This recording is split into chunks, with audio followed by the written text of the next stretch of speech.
Good evening and welcome to tonight's meeting of the Zoning Board of Adjustment of the Township of Union, which is being held pursuant to the Open Public Meeting Law C-231, Laws of New Jersey, dated 1975. Notice of this meeting was advertised in the local source, as well as the Star Ledger, the newspapers of record, and notice has been posted on the bulletin board in the municipal building adjacent to the municipal clerk's office. Roll call. Here. Mr. Johnson. Here. Mr. Wiley's absent. Ms. Alexander. Here. Ms. Martins. Here. Ms. Scott. Here. Mr. McNeil is absent. Mr. Graves. Here. And Mr. Champion. Here. There being a quorum present, this meeting is now declared open. Mr. Manguso, are there any communications? There are no communications, Mr. Chairman. Hearing none, then our first order of business this evening is calendar number 3410, Caliber Body Works of New Jersey, LLC, located at 2260 Route 22 East, Block 3101, Lot 16, and it's for an automobile repair garage. Counselor, would you like to begin? Good evening, Mr. Chairman and board members. Great to see everyone this evening. Yes, we have an exciting project here for the Township of Union. We know that building's been there for a number of years. It was Electronic Expo. It's now vacant, and exciting to see that Caliber Auto wants to move into this location. I think you'll see from our presentation, it's a great adaptive reuse of the property. Caliber has, and you'll hear from Brett, over 1,600 locations throughout the United States. They maintain a high-quality facility, and what's very nice about this project is, and you'll see from the exhibits, and I think you know the site, that whole rear portion of the site is wooded as it goes back to the Fairway Drive community there. They're not touching that at all. They're not going beyond the limits of what was previously there for Electronics Expo. The building's going to be cleaned up, new signage, lighting, and even in the front of the building where there's an area where there's a sign and then there's the turn-in when you come off 22, they're taking and making that landscape green space area there. So it'll be a nice presentation along Route 22, and again, preserving that buffer to the rear, which puts us well below on impervious and the like. It's very rare that you have a site on Route 22 in Union that has that much green space. We've received the departmental comments. We'll go through them, but we have no problem complying with the Collier's letter. There were no concerns from police. Fire, we got their reports. We'll certainly, as we do with all applications, it'll be contingent upon any approval from the fire department, but we'll certainly work with them. And there are variances. The vast majority of the variances are existing conditions. We're not changing the size of the site. This is a conditional use in the zone. We don't meet all the conditions, but you'll hear professional planning testimony that will certainly justify those variances. And we need the variance for the outdoor storage, but again, this is very much shielded. So that's an overview of the application. And if there's no preliminary questions, I think council probably wants to, as he always does, mark some of the submissions. Yes, Council and Mr. Chair, I marked A1, the application as it was submitted. A2 is the 7-page site plan of Dynamic Engineer. A3 is the survey as it was submitted. And A4 is the architectural, conceptual elevations and plans.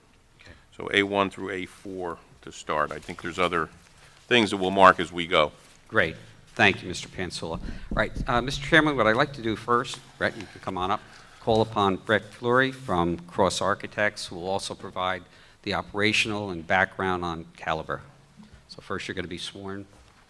Yes, can I ask you to raise your right hand, swear or affirm that the testimony you can provide this evening is the truth and the whole truth? I do. If you could state and spell your name for the record with your business affiliation. Brett Flory, B-R-E-T-F-L-O-R-Y, Cross Architects, 1255 West 15th Street, Plano, Texas. Thank you. All right, Mr. Flory, and you may want to pick up that mic or raise it. Small guys like me, you don't have to, but Sal will help you. Here. Oh, you got, yeah, that's fine. There we go. All right. Mr. Flory, first, if you could give the board a bit of your background, work, educational experience, area of expertise, and licenses that you hold. So I'm a licensed architect. I'm licensed in 35 states, including New Jersey. Got my Bachelor of Architecture, 5-year professional program from University of Arkansas. And I've been practicing now for 25 years. And you're licensed in the state of New Jersey also? Yes, I am. Counselor will accept Mr. Fleury's credentials. Okay, thank you very much. So, Mr. Floyd, first, if you could tell us a little bit about Caliber, your relationship with that company, and type of business. I know that I mentioned in my opening about all the locations they have throughout the country. Tell us a little bit about Caliber. So Caliber Collision, I started working with them 11 years ago.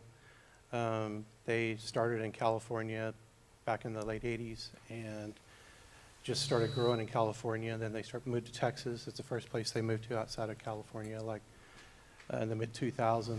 And then they started growing. When I started working with them, they had like 170 locations. And now they have over 1,600.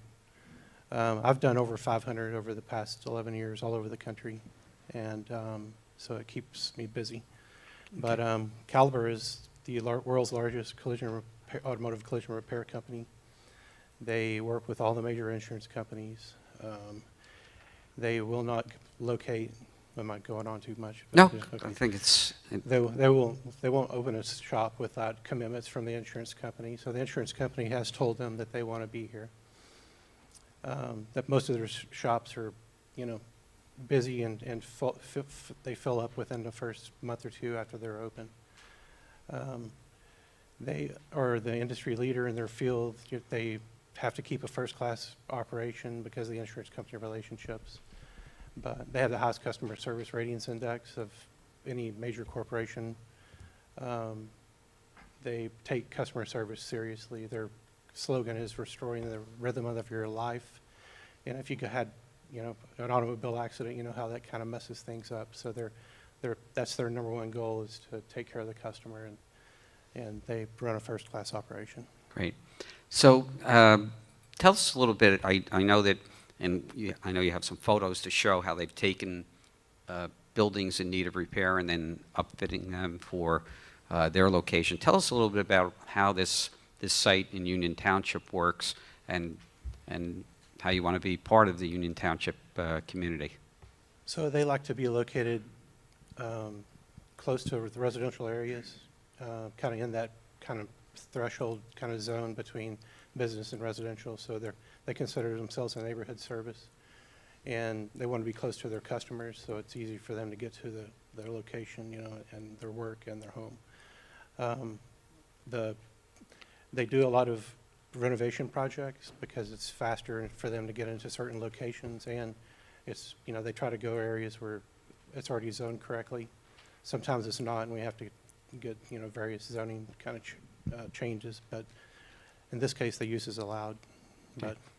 Great. So I know you have some photos, and you're wearing your hat both as a representative of Caliber and also of the architecture. If you could take us through, and I know we have our site engineer and planner, but what your plans are for the site.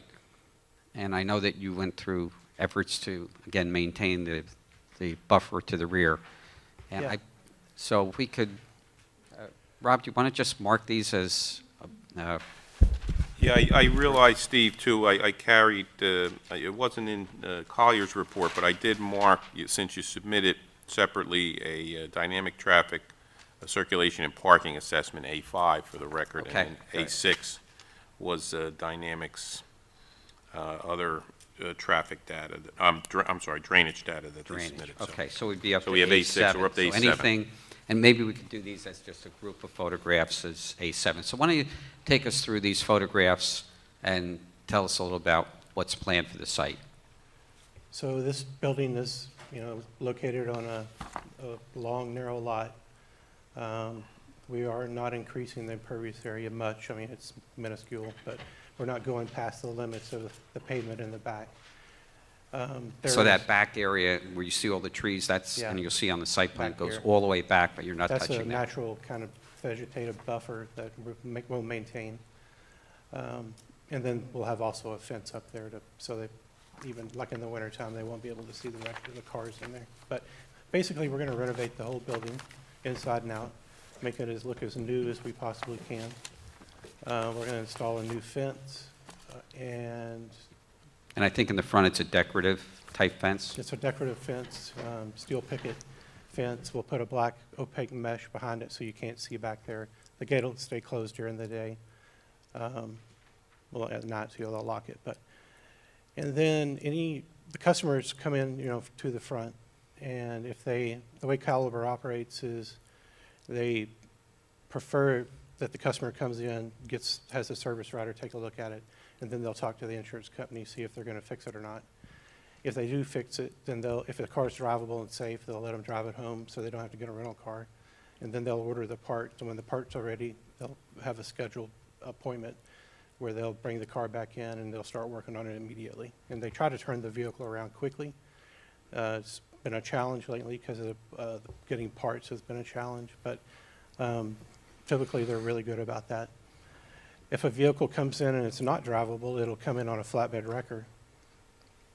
And the flatbed will pull in, through the gate, stop back here. They'll come out and look at it. Well, he'll drop it and leave because Caliber doesn't own the records. They hire a record company to do that. But they'll drop the vehicle and leave, and then the service writer will look at it and get with the insurance company and see if they're going to fix it or total it. Caliber doesn't keep total vehicles on their lot, so if it's going to be totaled, they'll have it hauled off by to a junk, basically an automotive kind of junkyard, wherever the insurance company wants to take it, and it'll be out of there within 24 hours. Okay. Most of the time, the vehicles, 99% of the vehicles you see here will be vehicles they're going to fix. There is going to be some outdoor vehicle storage in the back behind the building back here. That'll be fenced into. We'll have a chain link fence back there with black vision slats so you can't see through it. And typically, the only cars that will be back there are customers' cars waiting to be repaired or waiting for the customer to come pick them up. And I know we talked about in the front of the building, the area around I believe it's the sign and the pole and that area. Right now, and our site engineer will take us through. Yeah. That is right now macadam, and we're introducing green space there. Yes, we are. This is all pavement right now, and we are installing, 2 pretty good-sized landscape islands out front to introduce some landscaping out there. And by the way, the original site plan we submitted for review to the board did not have those. In our discussions and preparing for this evening's meeting, in discussion with our team, we thought that would be a nice feature added to the front, even though it's along Route 22, to add additional green space in the front. If you could touch on just briefly also hours of operation, number of employees. So Caliber, typical hours of operation from 8 to 6. They typically do not open on the weekend, but sometimes they might open, if a customer needs them to, they might open on Saturday morning. But it'll just be like 8 to noon, but typically they don't do that. They will have probably around 15, 16 some employees here. Their entire company, they have 25,000 employees. But here they'll probably have 15 or so. They pay well. The painters typically make 6 figures in all their shops. Yeah. So they have good benefits, and they're a company that people enjoy working for. And you mentioned the paint. I assume it's one a commitment that you'll work, obviously comply with all appropriate environmental criteria. And I think we were talking about that most of the paint is now water-based paint. All the paint is water-based. The only thinner base that they use is for the clear coat, and that'll eventually be probably water too. But right now it's all just the paint's water.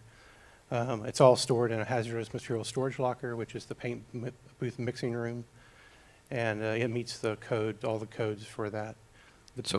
And filtering of any Yeah. exhaust fans. Yeah, it has a 2-stage filtration. The filters they use filters out over 99% of the particulates, which is cleaner than the air you breathe just walking down the street. They so far have put a lot of these next to residential areas and made the promise that there wasn't going to be any problems, and so far there hasn't been. Right. And you've had an opportunity to review not only the fire, which we discussed, the Collier's report, and I know our engineer will touch on it in more detail. Any problem complying with any of those terms and conditions? No problems at all. Okay, great. Mr. Chairman, I have no further preliminary questions. Mr. Flory at this time? Are there any board members that would like to question the testimony that this witness has provided this evening? Yes, Mr. Chairman. I'm sorry. Mr. Benevenga? Mr. Flory, quick question. So you're talking about the back gate is going to be stored for vehicles that are done or being prepped to be done? You also mentioned You have to 15 actually Yes, sir. answer. Yes, sir. You also mentioned about 15 employees. Now, where would the employees be parking on the site? The employees will be parking in this, there's a side area. So the employees will be parking, so we have a gate here, and so this right here will be employee parking. And then there's, there's a few spaces in the back where they could park. But for this size of shop, they have enough vehicle spaces back here to operate well. So there's enough spaces for employees and the customer cars. And one more question. So if a car gets towed in after hours, and the business is not, what's the procedure on that? Well, typically, they tell the guys not to bring it until business hours because, when a flatbed backs up at 3 o'clock in the morning, it makes noise and people don't like that. So their policy is to not bring the vehicle here, outside of business hours. Okay. And would you say after hours, nothing would be parked in the front of the store? That's correct. Okay, thank you. Are there any other questions? Yes, Mr. Chairman. Can you explain how long it takes for the insurance company to come out to see these cars that are totaled, that will stay on the lot? Well, actually, the Caliber has service riders, and there will be like 3 or 4 of them at this location. And they kind of are the eyes and ears of the insurance company. So they'll go out and look at the vehicle, and they'll take pictures and talk to the insurance company. So, it's immediate. It's an immediate process. So as soon as it's something you could sit there and wait on with a matter of minutes for them to go out and do the inspection and communicate with the insurance company. Okay. So based off of the business that these other locations do you feel that there can possibly be an overflow of cars on the lot? It's possible, but they do a good job of managing that because that's, it becomes a problem and then they get in trouble and I'll get a phone call, but that doesn't happen very often. Typically they do a very good job of managing the flow, and they'll have a full-time porter, kind of a person that just drives vehicles around back there and just to manage that whole process. Okay. I also see that you guys will be adding a charging station. Can you explain where? Say that again? A charging station will be added on the? Yes, we are adding one, or providing a space for one at least, yeah. Okay. Would that be in the back or in the front? It's not shown on the rendering, but it'll be right there, in that spot right there. Okay. And that's just for use for? And you'll see it on his site plan. Okay. Thank you. Are there any other board questions? Hearing none, are there any members of the public that would like to question the testimony of Mr. Flory? Hearing none, thank you. Thank Thanks, you. Brett. Counselor, next Yes, I'd witness. now like to call upon our professional engineer, Joshua Weary.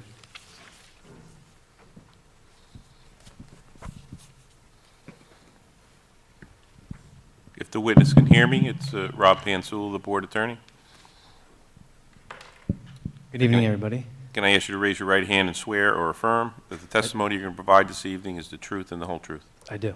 If you could state and spell your name with your business affiliation for the record. Sure, my name is Joshua Weary, first name Joshua, last name Weary, Wirry, and I work with Dynamic Engineering located at 245 Main Street in Chester, New Jersey. Thank you. Great. Thank you, Mr. Weary. And if you could please give the board the benefit of your work, educational experience, area of expertise, and whether you've been accepted as a professional engineer before other boards or courts of state. Sure. So I'm a licensed professional engineer in the state of New Jersey. My license is in good standing. I graduated from New Jersey Institute of Technology with a Bachelor of Science in Civil Engineering. I'm a principal at Dynamic Engineering, and I've testified before various boards throughout New Jersey, including Summit, East Brunswick, Hackensack, Wharton, just to name a few. This is actually my first time testifying in Union. However, I've personally worked on several projects in town, including the Canner The and board Green. will accept his credentials. Great. Thank you. Great, Thank thank you. you. All right. Mr. Uri, you're obviously well familiar with the site. You've heard my opening and the testimony of Brett. If you could take us through the site plan. I know they're little by way of changes, the building staying there, but take us through the overall area, the site plan, and then we can move on to the departmental comments. Sure. Yours might be in there already, but we can don't ask, if see you need it in to here. Sal to help, we can. Is there a USB connection point? Right in front? Well, let's take a look. Possibly. Let's see. No, I think it's the other application. Sorry.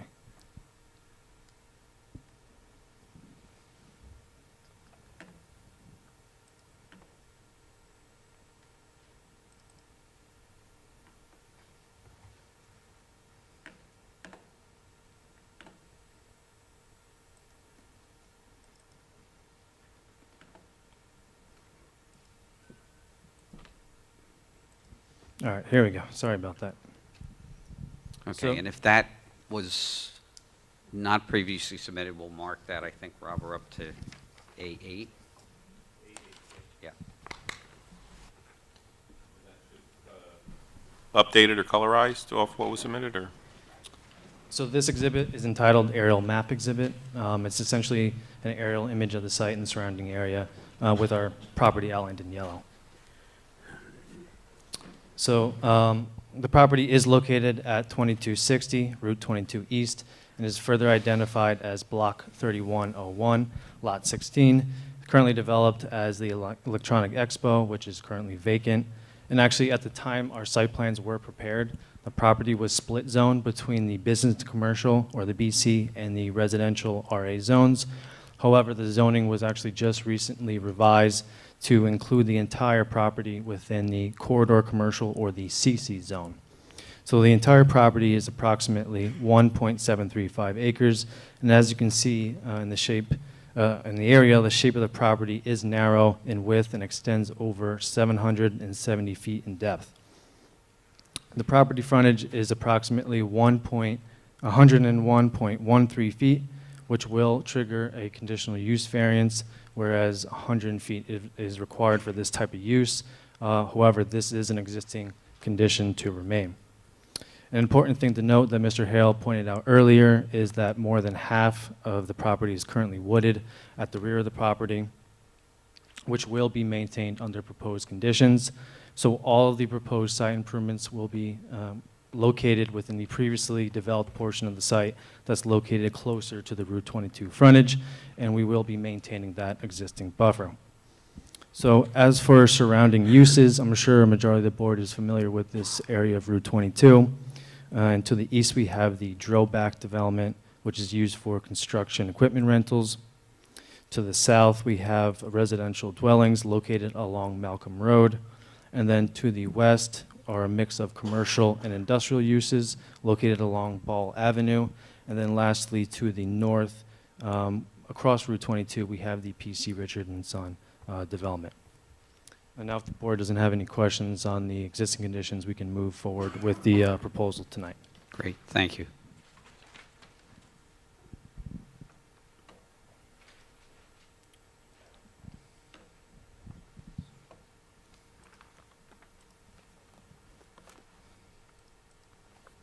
Just zoom in a little bit.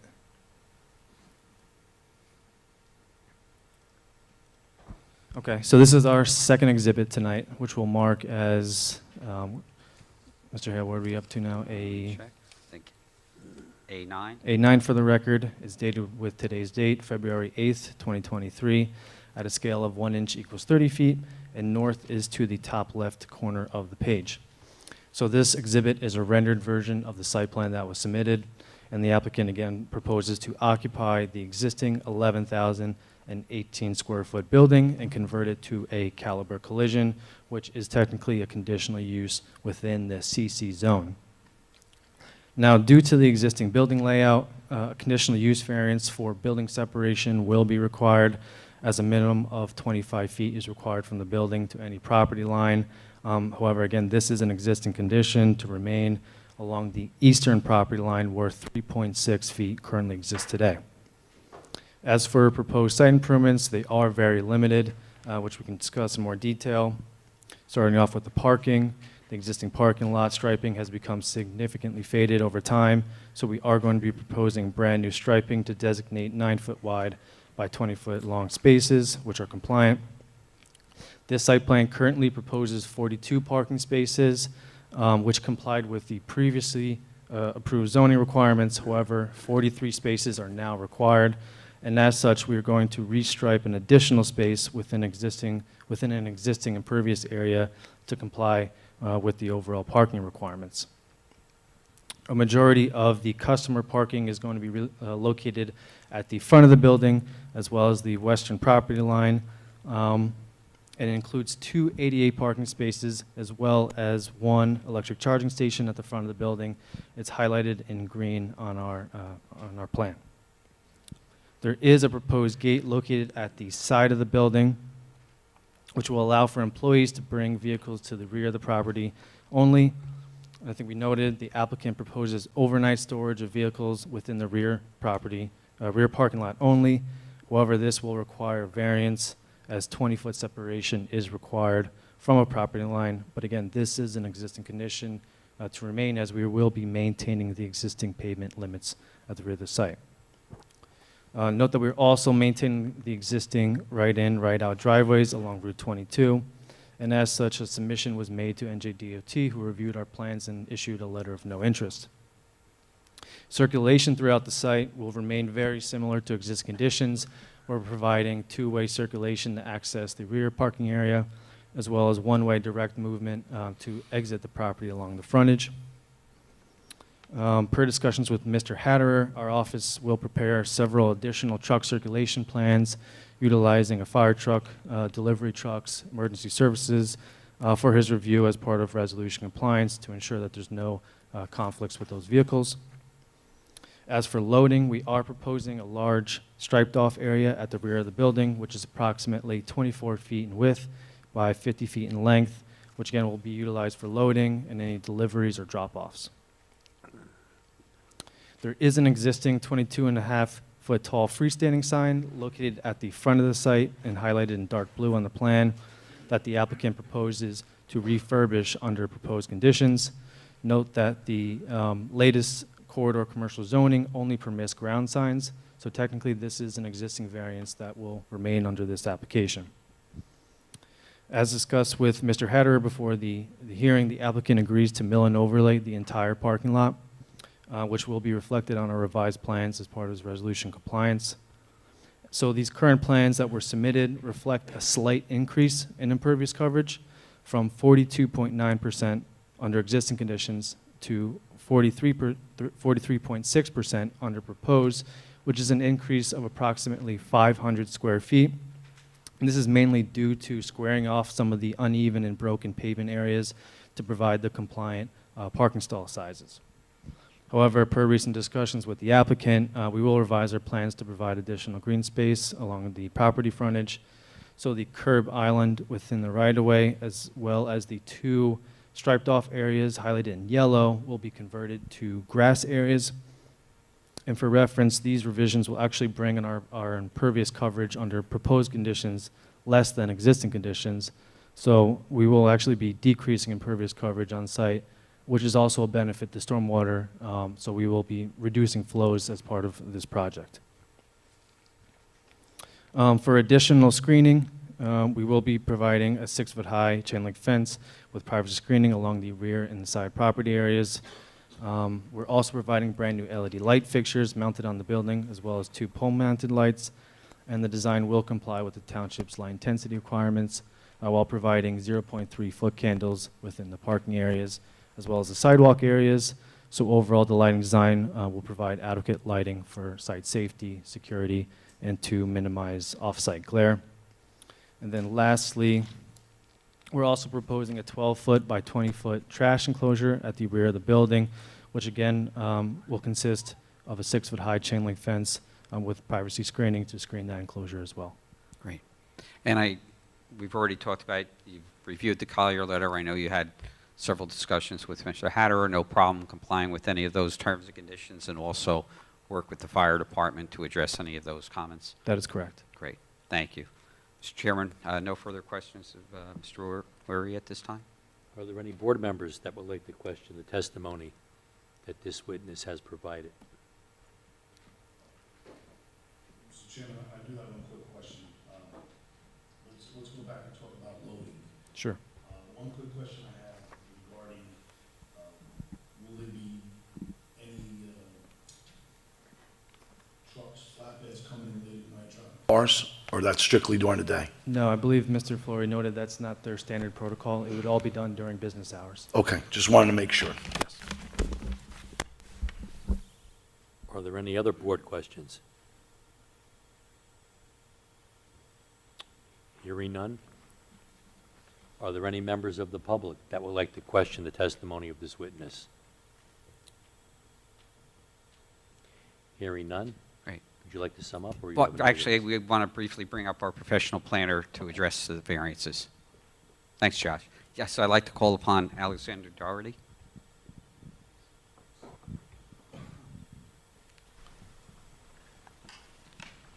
Can I ask the witness to raise his right hand, swear or affirm that the testimony you can provide this evening is the truth and the whole truth? Yes, I do. If you could state and spell your name for the record with your business affiliation. Alexander Dougherty, last name is Dougherty, professional planner at 53 Main Street in Chatham, New Jersey. Thank you. Mr. Doherty, I know you've been before the plan, I'm not Yes. sure. But if you could just briefly give the board the benefit of your credentials as a professional planner. Licensed professional planner, PP and AICP are both current and good standings.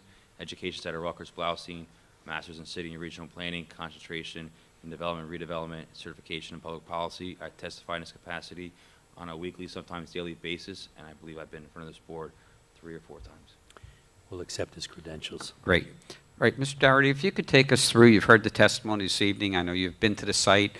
And if you could take us through the planning justifications for this project, and as noted by Josh, it actually was transformed from a split zone with Certainly. BC in the front and residential in the back to an entirely commercial zone. Certainly.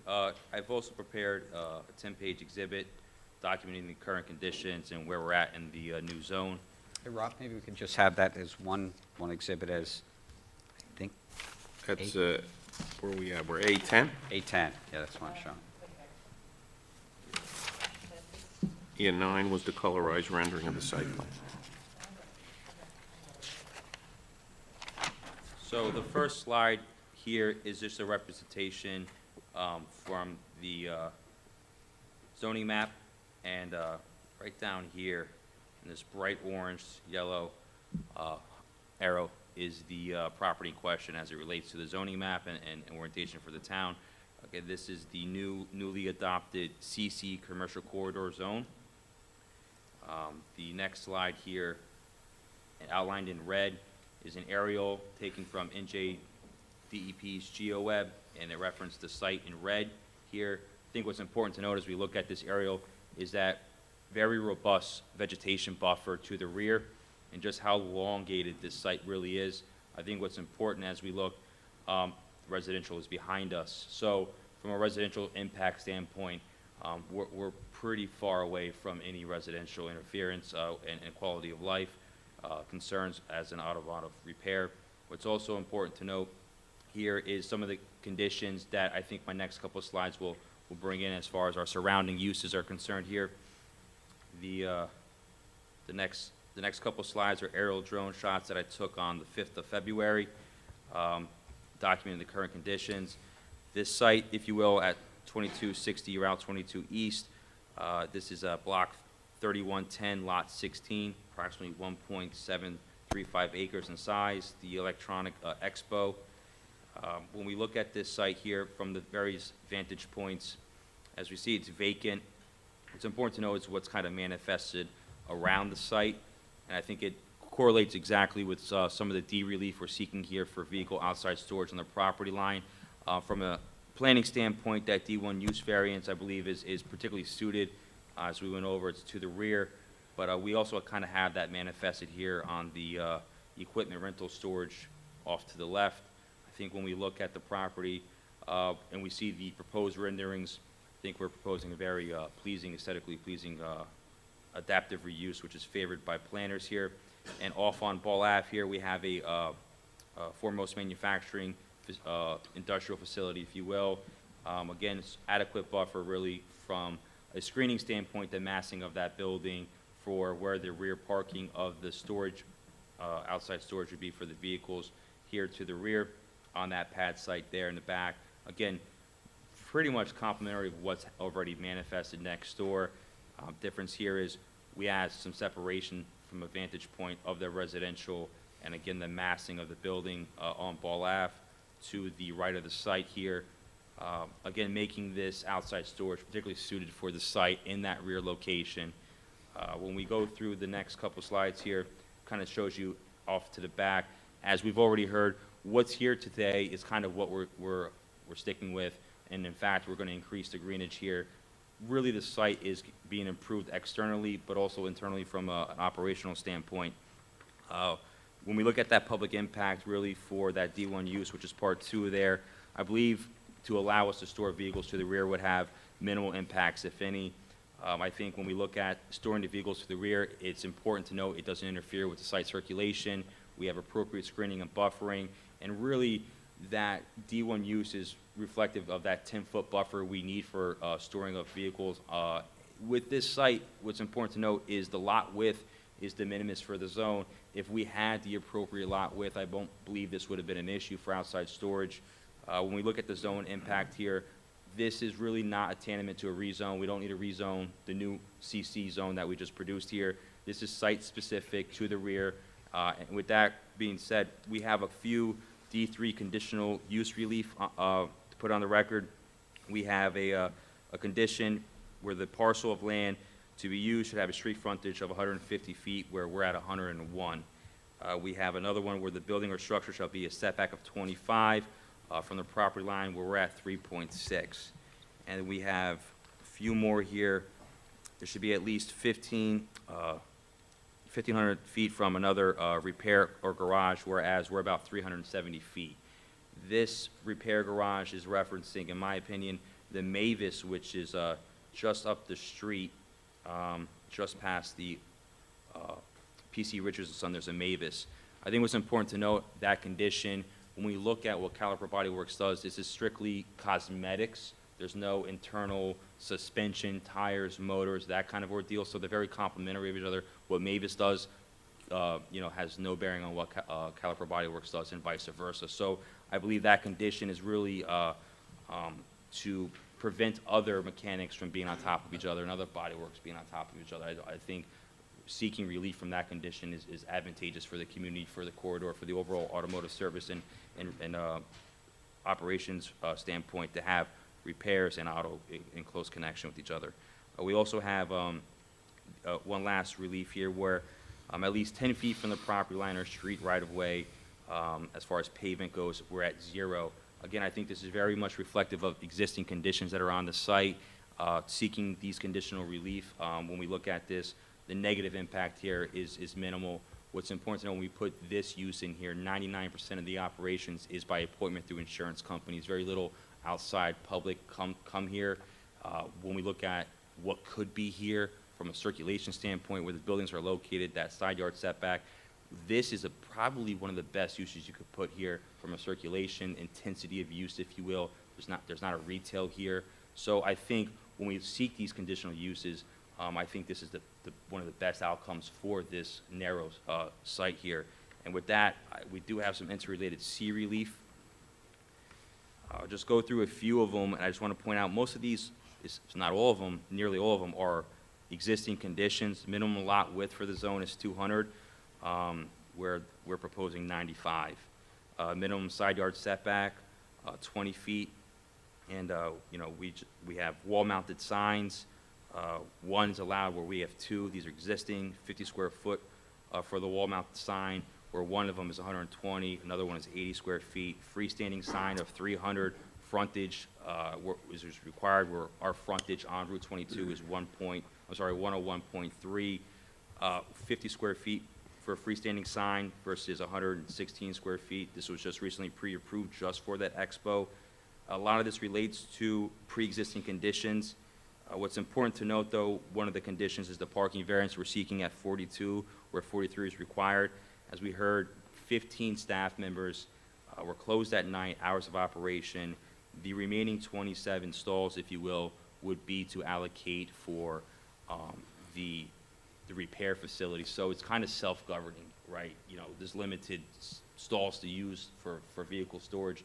So as far as accommodating an eyesore, if you will, of a storage yard or something of that narrative, I think it's advantageous for the operations to stick to what they have, because then there wouldn't be anywhere for the employees to park to get the work done. So it's self-governing, if you will, from a concern. I think it's well screened, it's off to the rear.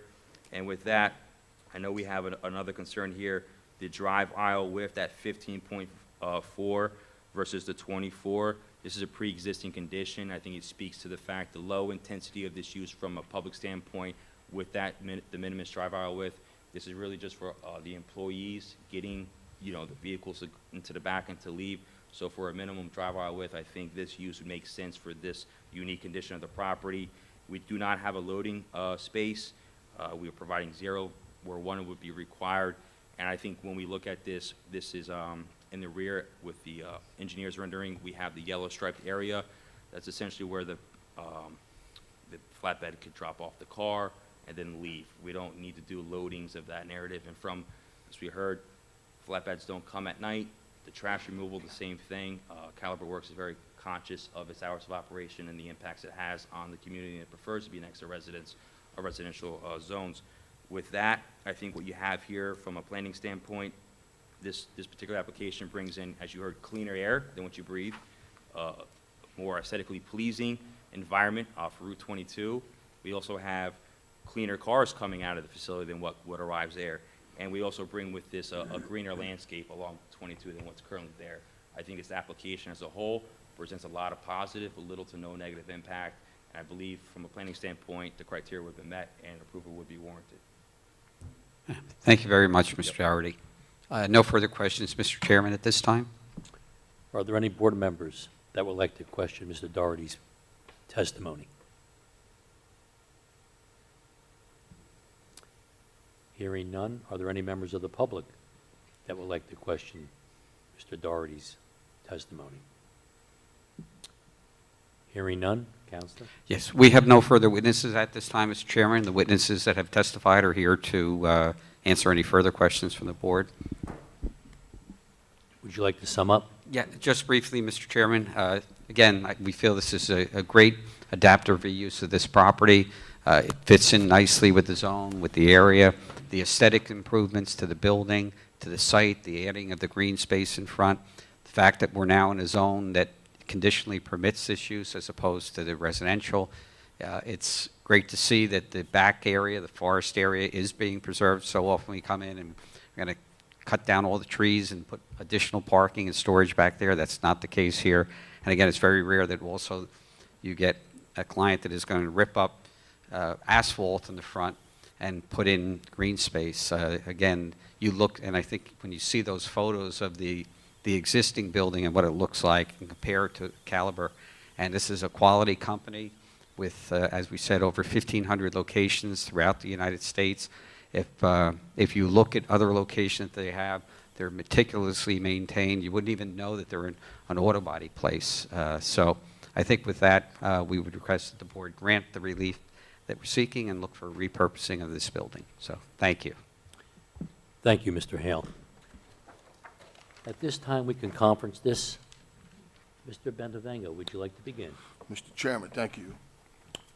I think this is a good, clean application. I'm definitely fond of the layout of the building, especially the way the inventory is in the back and the rear of the building with the gated fence. I think it's definitely a plus. Also, after seeing the exhibits, I think the site, when it's finished, is going to be very attractive compared to what's there now. So I'm definitely going to vote yes tonight. Mr. Johnson? Yes, Mr. Chairman, thank you. I agree with my compatriot next to me, and I also believe that it's quite an improvement in the site.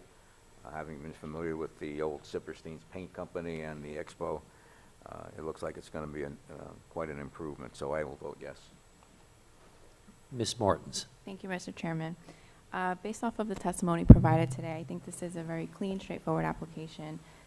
This business is a great reuse of the site, and it's very well suited for the site, so I will be voting yes. Mr. Graves? I definitely will vote. I would definitely would vote yes. It seems to be an improvement on the site, and I enjoyed the presentation. It was thorough and to the point. Ms. Scott? Good evening. Yes, I would also be voting yes. I thought the presentation was excellent. The planner did a very good job summing it up and kind of describing the site, and the fact that it's one of the world's largest collision companies would be asset for Union. I think you guys did a good job. And Ms. Alexander? I concur with my colleagues. I think the presentation was excellent. Who would not want cleaner air, cleaner cars, what do you say, greener landscape? And where the landscape goes back far enough that it's not bothering the residents. You did your application very well, and I'll be voting yes. Thank you. As for myself, after listening to tonight's testimony, I feel the variances are justified and the property is well suited for the proposed use. As we all know, the building and property are in dire need of repair, and the proposed improvements are a positive and will not have any negative impact on the property or on the neighbor's property. So I too will vote yes for this application. At this time, can I have a motion and a second?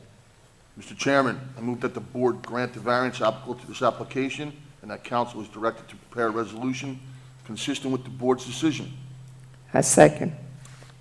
Roll call, Mr. Montes. Mr. Bentavegin? Yes. Mr. Johnson? Yes. Ms. Alexander? Yes. Ms. Martins? Yes. Ms. Scott? Yes. Mr. Graves? Yes. And Mr. Champy? Yes. Thank you very much. Appreciate your time this evening and look forward to this transition. So, March 1st. great. Thank you very much and have a great night. Good luck.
Moving on, our second case this evening is calendar number 3411, Botera Union LLC, located at 2290 Route 22 East, Block 3202, Lot 17, Cannabis Dispensary. Mr. Paparo. Thank you. Good evening, board members. My name is Joe Paparo from Porzio, Bromberg, and Newman on behalf of Botera Union LLC, the applicant in this matter. As noted, this is an application for minor site plan and variance approvals to utilize the vacant retail space in the existing shopping center at 2290 Route 22 East as a cannabis dispensary. This site is located in the CC Commercial Corridor Zone, which conditionally permits cannabis uses. As you'll hear this evening, the application complies with all of the conditions but one, which is the required setback from a residential use or zone of 1,500 feet. Our witnesses this evening will describe the need for the variance and the justification for that relief. Other than the conditional use variance that's required for a failure to meet one of the listed conditions, the only other noted variance is for parking. You'll hear this evening from our witnesses that the existing shopping center has a deficient number of parking spaces according to your current code. The land use code, as you know, was recently amended in August of last year to increase the parking requirements for retail uses. This site was developed long before that ordinance change.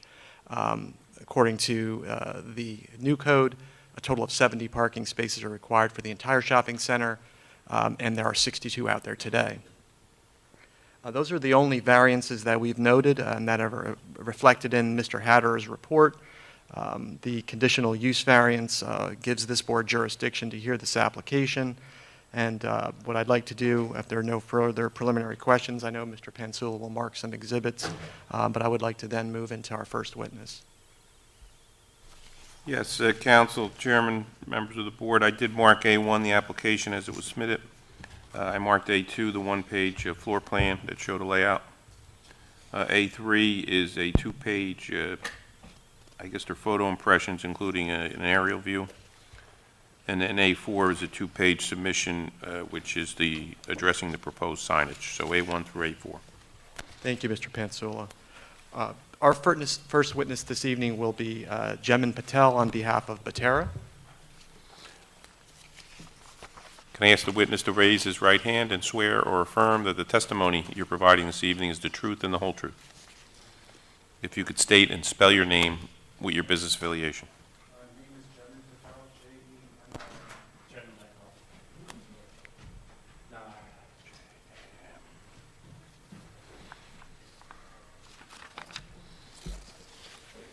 Give her that. That's caliper. That's caliper.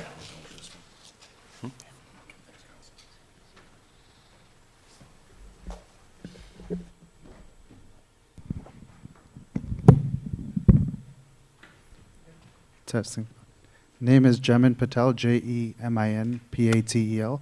Address 24 Stonegate Drive, East Bridgewater, Massachusetts.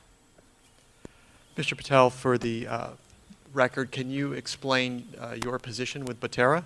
Yep. I'm the financial manager. And how long have you been affiliated with the company? 4 years. Can you provide an overview of the experience of Batera in the cannabis industry? Yep. So we started in Massachusetts 4 years ago. This is when the state was first getting licensed, so it took about 2 years to get through all the approvals locally, statewide, and going through construction. And we opened in 2021, and we've been operating for about 2 years now. And that's in Massachusetts? That's correct.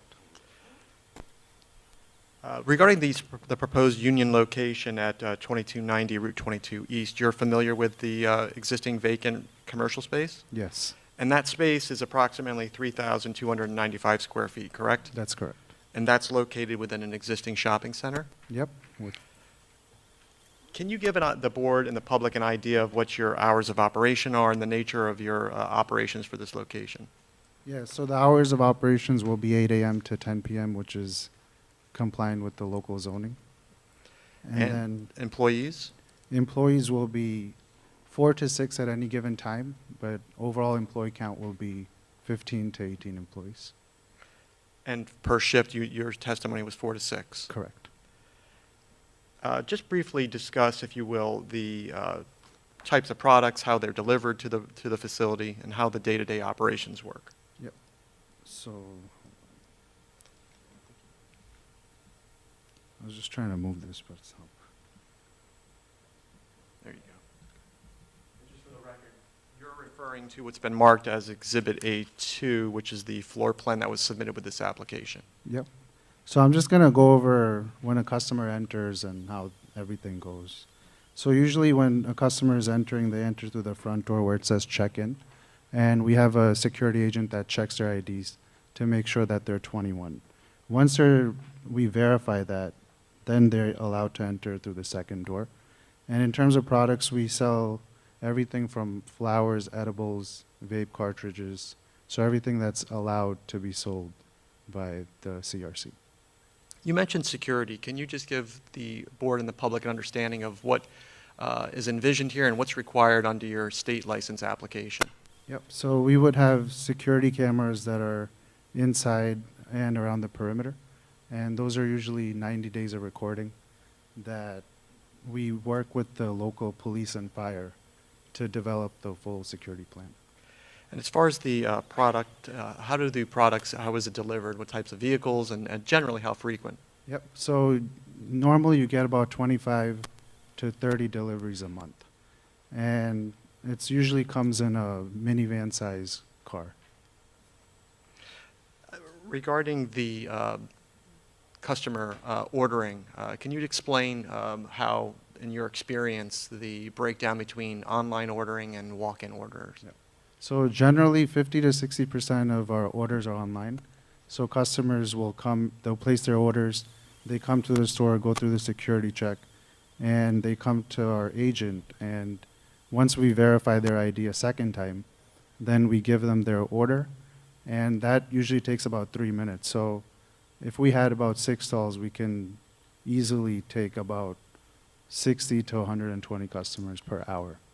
So as far as the amount of time that a potential customer who ordered online would be in the store, can you give a ballpark? Yeah, so that's about 3 minutes. If a customer is, new and they're trying to explore other products, that could be about 10 minutes. But we rarely, if you look at a breakdown of a new customer, that's probably 20% of our customers. Generally, 50 to 60% is online orders. So is it safe to say, based on your testimony, that this is the majority of your customers are online and it's a quicker turnaround from when someone arrives and when they leave? Is that accurate? That's correct.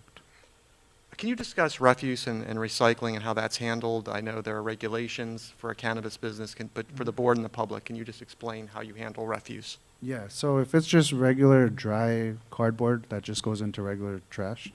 However, if it's cannabis refuse, then we would either give it back to the manufacturer and the cultivator that delivered the product, or we would dispose of it and mix it with like mulch / cat litter or something. So this way it's not usable. So you render any remaining cannabis product unusable before it's disposed of? That's correct. And that trash is actually kept securely on premise, and then whenever we have a pickup, that's the only time we bring that out. So we don't throw that outside. It's not left in a standard Correct. commercial dumpster? Exactly. Batera was provided with a letter of support from the Township of Union Committee, correct? That was actually attached to the application? Yeah, I think it was sometime in August. Correct. Can you just give an understanding to the board and the public, what is the status of your state license with the CRC? Yeah, so we filed the application sometime in December, and the application turnaround time could be anywhere from 3 months to 9 months. So, one of the items that I mentioned in my overview, and it's reflected in Mr. Hatter, the Township Engineer's report, is that the current shopping center is deficient in parking by approximately 8 parking spaces. Before selecting the site, you became familiar with the amount of parking and the tenants that are in this building? yes. And based on your staffing and your customer turnaround, do you feel that the 62 parking spaces will be adequate for your use? Yeah, it's especially because we're in a plaza, it helps because all the different types of business users, they're always in and out, and different, for example, our business is usually busier in the afternoons, 4 to 6 is when we have the biggest rush hour. And some other businesses, they might be slower at those times, so that balances.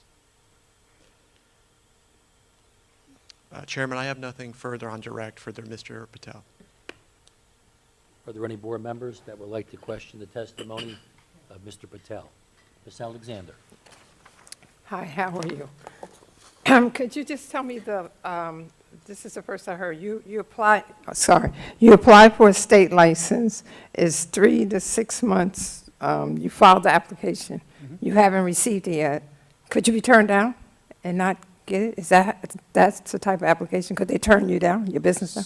So normally, I'm just going, when you get the local approvals, with the state, it's just making sure that you meet all their requirements, and if you fulfill all the SOPs and all, Oh, they so don't normally. you wouldn't normally Right. get. But again, it's up to the state, so can't speak on that.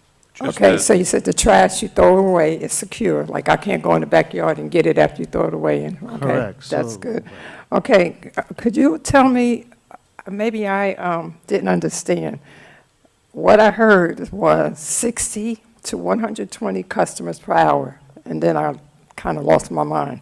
Yeah. 60 to 120 customers So per hour. That's the capacity that we have. However, in our stores at the moment, we get about 300 to 350 for the entire day. So the 12 hours we're open, that's what we get. And So really, the but- cars are just constantly coming, so you're right? looking at maybe 30 to 40 an hour. But what I'm trying to say is we have that much capacity in terms You of couldn't build. staffing to be able to take that many.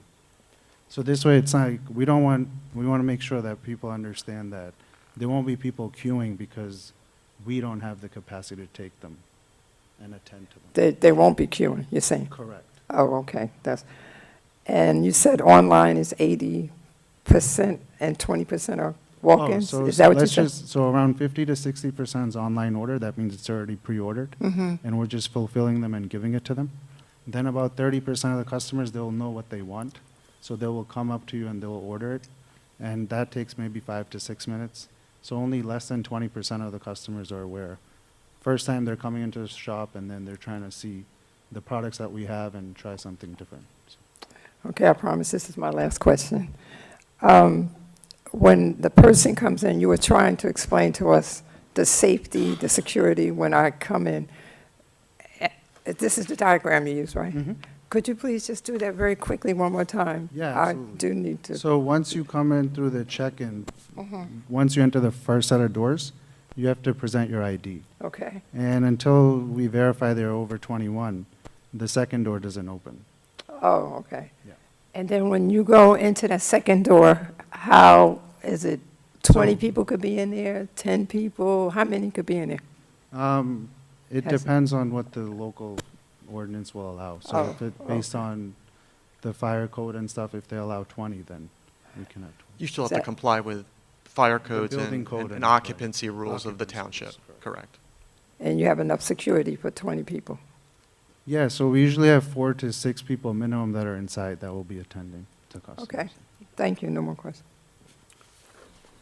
Mr. Graves? Yes, with 60 to 100 people coming per hour, are you making any special considerations for those people who might be on medical marijuana? So we're actually just adult use marijuana. Oh. We're not medical. Oh, not medical. Just so the board's clear too, any regulations that are imposed by the state are expected to be maintained. If they're not, the applicant would be unavailable as a retail distributor. That's my understanding. It's a new area. We did have one other case recently with cannabis. Some board members are familiar with the process, but just, I know Ms. Alexander's question was tied into the comment on awaiting the approval. Everything is necessary to be met before they can operate. If they don't, I would imagine the state says you aren't available to be a distributor. So, and that doesn't end once they get the application. There's standards that must be maintained. So I'll just make that point generally for the record, because that's my understanding of it as well. That's, Mr. Pencil, you're correct. That is how the function between the state and the locality is exactly how you've explained it. Both rely on each other, and once the state license is issued, there's ongoing monitoring obligations and reporting obligations. So just getting the license isn't the end of the process.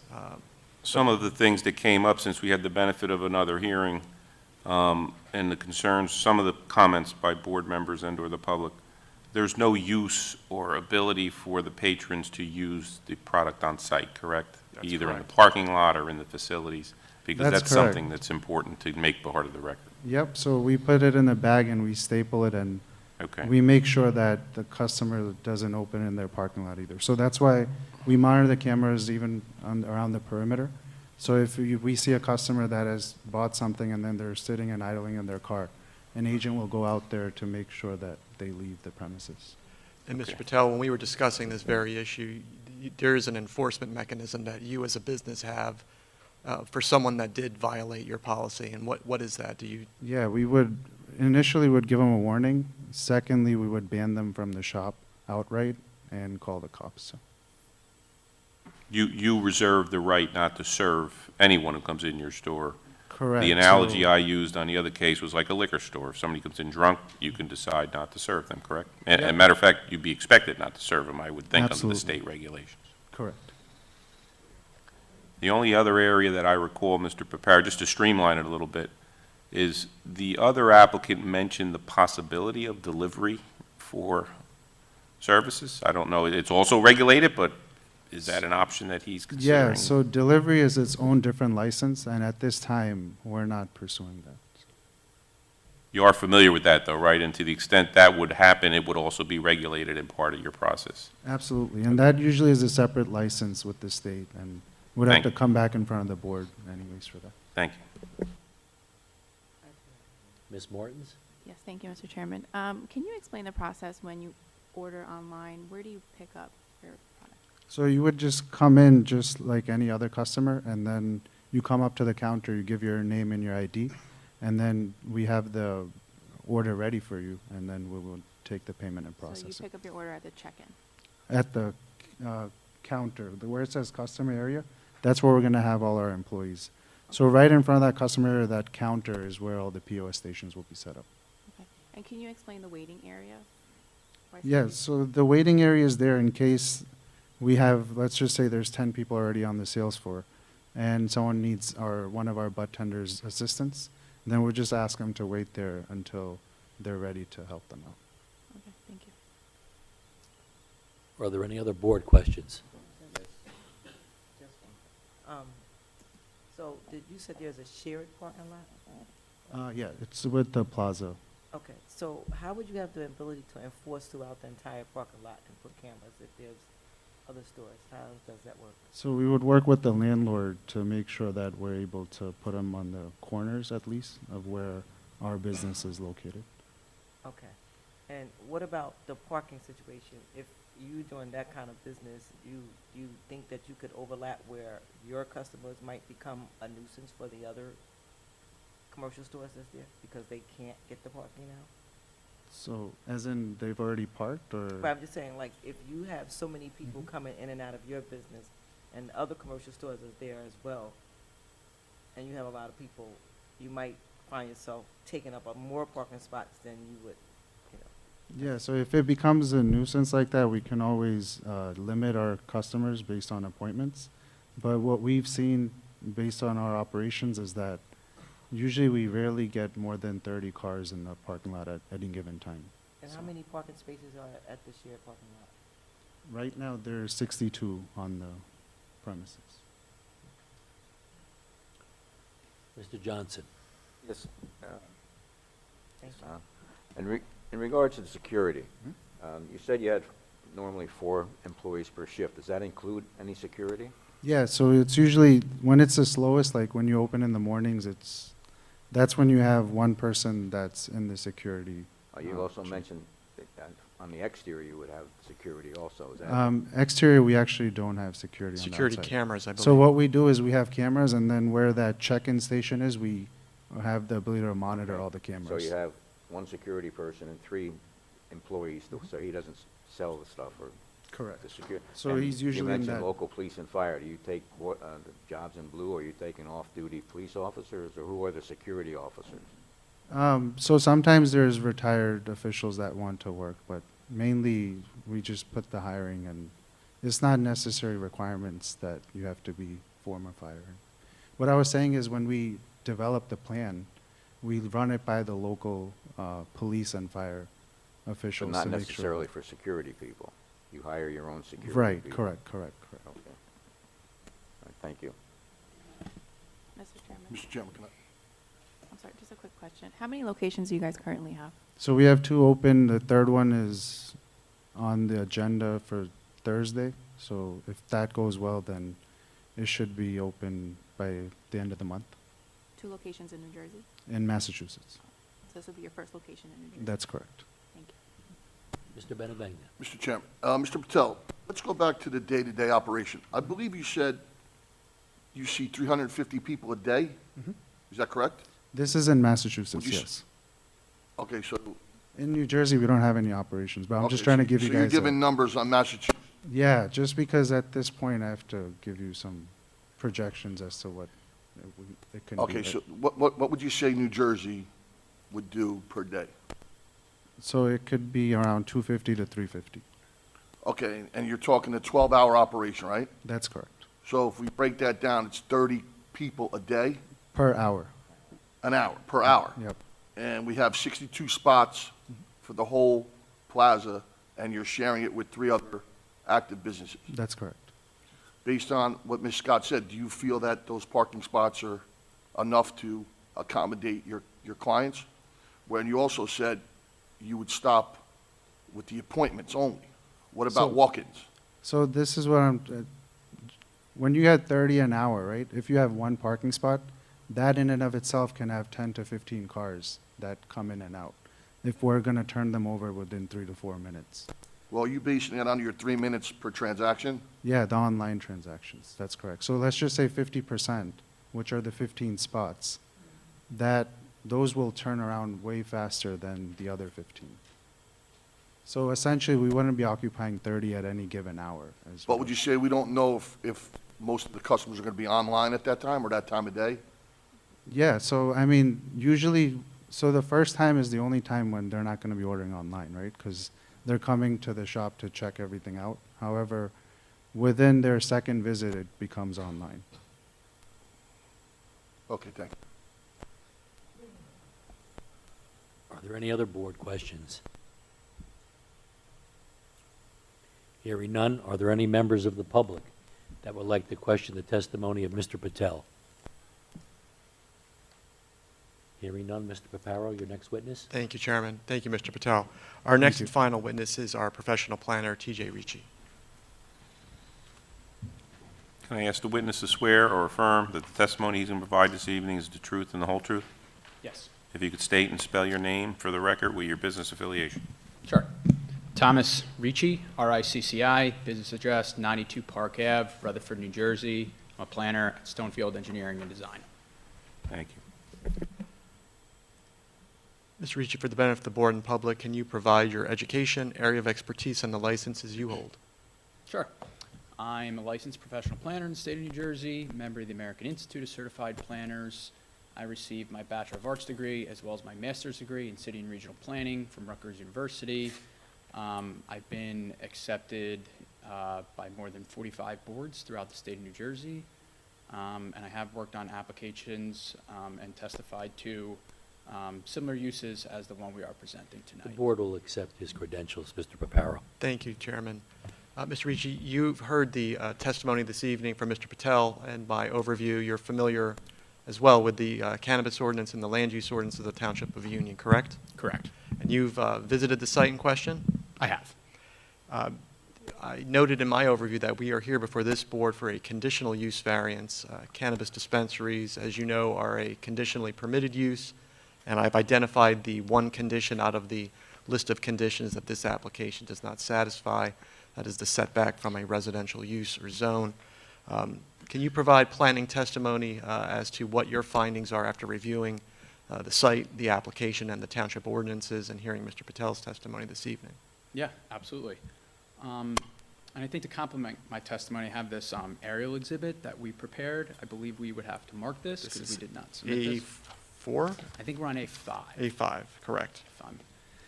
So this is an aerial exhibit that we got the aerial imagery from Google. This was prepared by our office, Stonefield Engineering and Design. It's dated today's date, which is February 8th, 2023.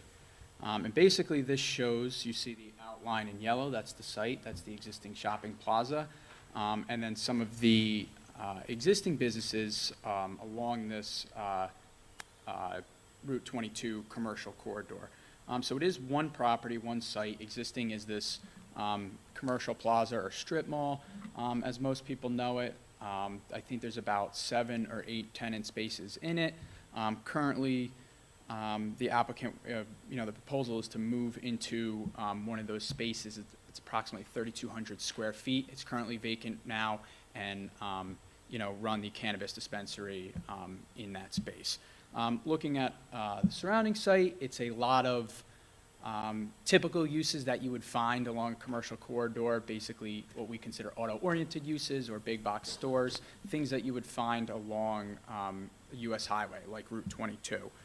So the proposal is the cannabis dispensary. So this is permitted recently per the recently adopted ordinance as a conditional use in the CC zone, the zone that we're located in. But as Mr. Paparo mentioned, we don't comply with every single condition. We are not compliant with just one of those conditions. It's condition F. And basically that requirement is that these types of uses, dispensaries, must be located further than 1,500 feet from a residence, from residential use or residential zone. Obviously, if you look in the aerial exhibit, you can see to the rear of the property, there is a residential apartment complex, which essentially the proximity to that site triggers the need for this D3 conditional use variance.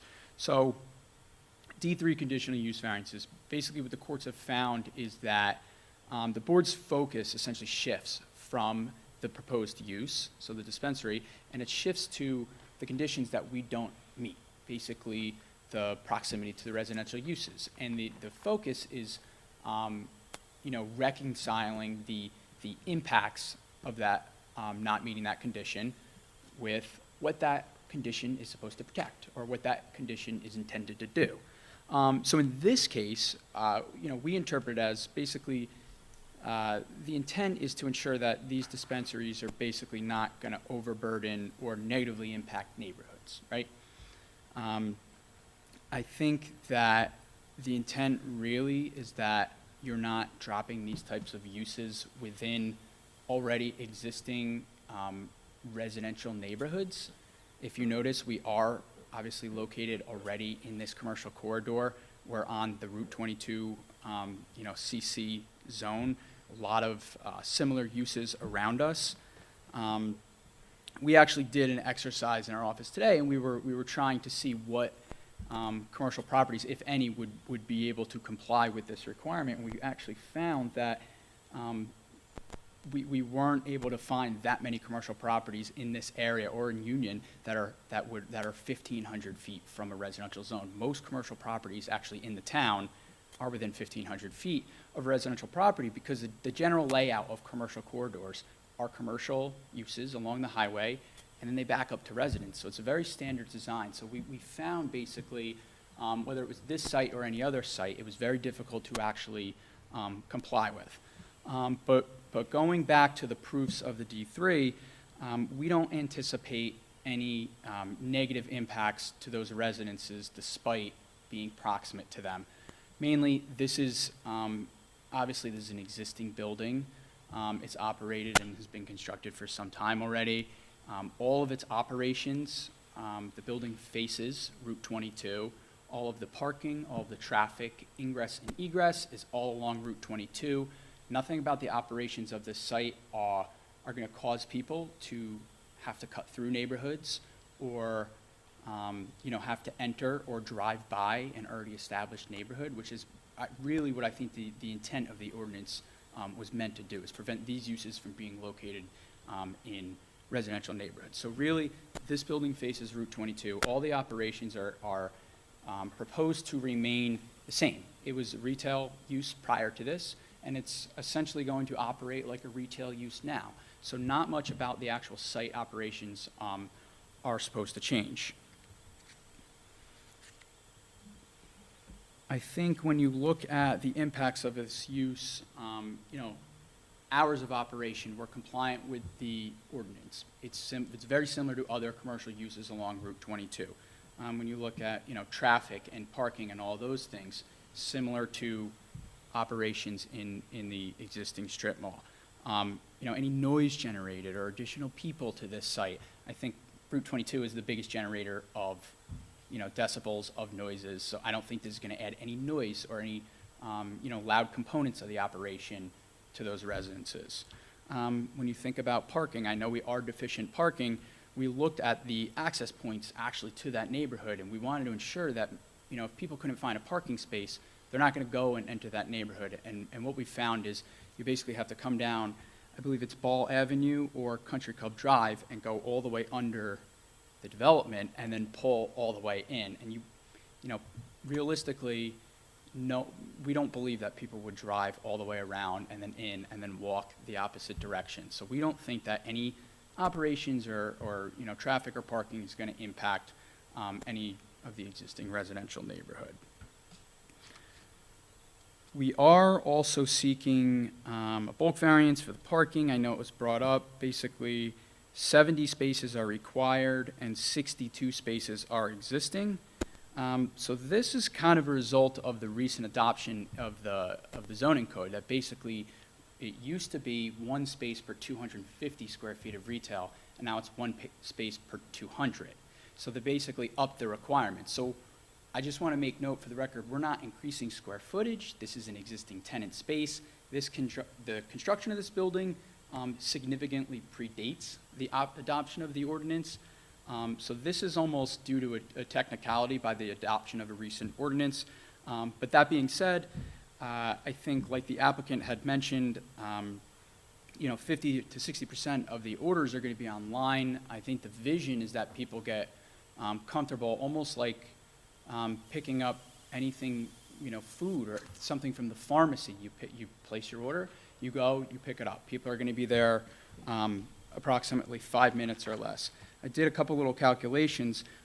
Basically, if we process 36 people an hour, and they're in there for 5 minutes each, doing that online order or just walking in saying, hey, I need this, and then leaving, that only needs 3 spots. Basically, like the applicant mentioned, if you have 1 spot and you're turning it over every 5 minutes, yeah, you're going to have 12 people in that spot in an hour, right? But if they're only in there 5 minutes, it's a very high turnover use. So while the numbers do seem daunting, 300 people a day, or the capacity is 120 hour, it's very high turnover. If people are in there a couple minutes, you really only need a couple spaces. They can process it fairly quickly. Mr. Ricci, just before you move on, Sure. It's my understanding that you visited the site according to your testimony. Mm-hmm. There are other tenants in there. Did you have an opportunity to observe the capacity of that shopping center parking lot? Do you have any observations regarding how it's currently? Is it to capacity? Is it? I think it's pretty empty. I've passed this site a couple times too, so I'm familiar with the area. And from what I understand, it's been, pretty empty, pretty low tenant activity or customer activity on the site as it's operating in its current condition.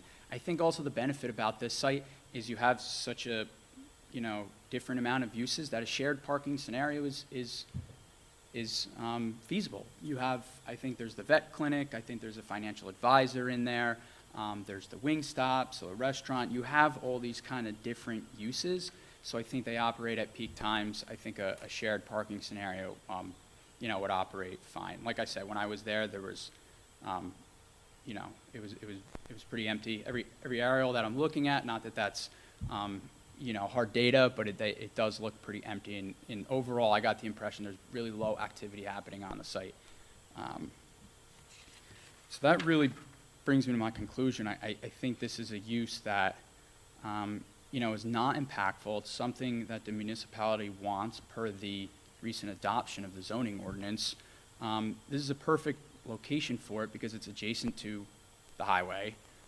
It's in an existing building. It's already operating as a retail use.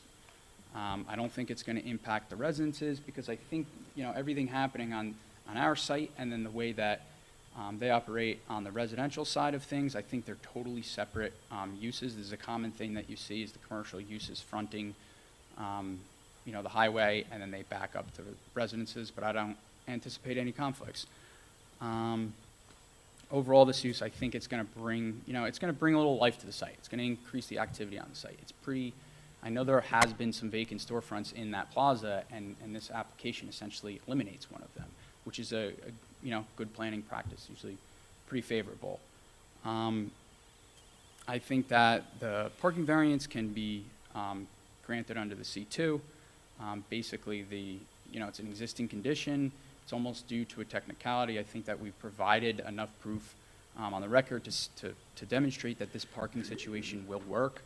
There's a lot of available space there. I don't anticipate any parking-related impacts. So that being said, that concludes my direct, but I'm happy to answer any questions. Thank you, Mr. Ricci. Are there any board members that would like to question Mr. Ritchie's testimony?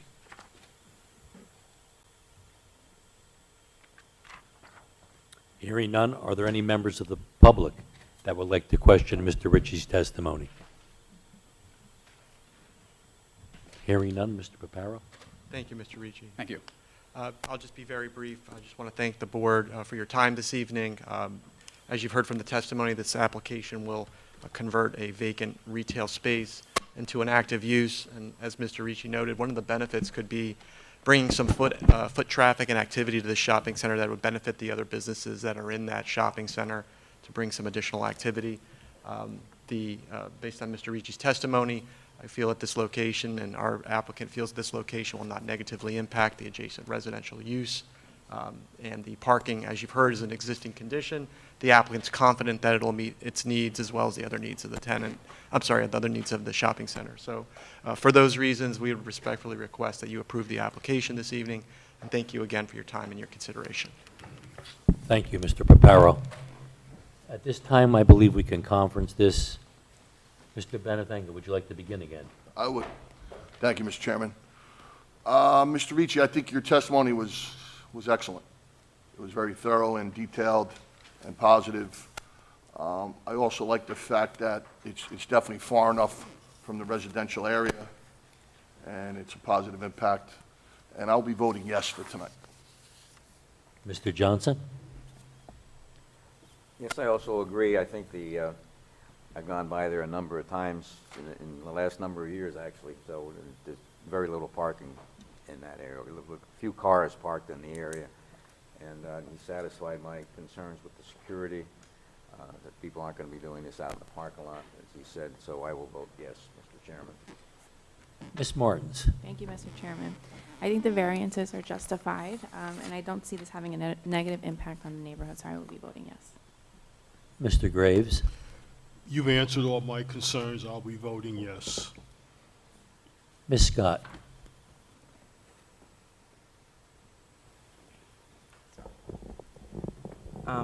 I'm going to be voting yes, but I did have some concerns. I didn't think that the testimony was that great, and I thought you guys kind of went back and forth with the parking, not really knowing what kind of conditions the parking would have, and just kind of putting out numbers. I didn't think that you really had a concrete answer that kind of made sense. And then I also didn't think that when you talked about initially saying that you would be working with local police, and when my colleague asked you about the men in blue, you seemed very unfamiliar with that, so that just kind of seemed like it wasn't consistent to me. But I don't think that it would have an impact on the community, and that it would probably be more beneficial for Union than not be beneficial. But I didn't think the testimony was that great, unfortunately. Thank you. Ms. Alexander? Hi, I think Mr. Patel, is that you? You did a very good job. You answered my questions. Thank you very much. I don't really see the negative impact. I hope that it isn't any more than the 30 cars per hour, but I think of when we go to a hamburger place, you go in, you go out, you go in. So I'm sure that could work, and especially since you have the online orders. I'm going to be with my colleagues, and I'll be voting yes on this application. As for myself, after listening to the testimony placed before this board tonight, I feel the applicant proved and justified both the positive and negative criteria associated with the application for the proposed use of the property. So I, too, will vote yes for this application. At this time, can I have a motion and a second? Mr. Chairman, I move that the board grant the variance applicable to this application, and that council is directed to prepare a resolution consistent with the board's decision. I second. Roll call. Mr. Bentavagina, Yes. Mr. Johnson, Yes. Ms. Martins, Yes. Ms. Alexander, Yes. Ms. Scott, Yes. Mr. Graves, Yes. and Mr. Champy. Yes. February 22nd, I'll get that one done. Great, thank you. February 22nd. Appreciate it. Thank you again for your time and your consideration this evening. We appreciate it. Mr. Chairman, there being no further business coming before the board this evening, I move we adjourn. Can I have a second? Second motion. All in favor? Aye. Aye. So moved.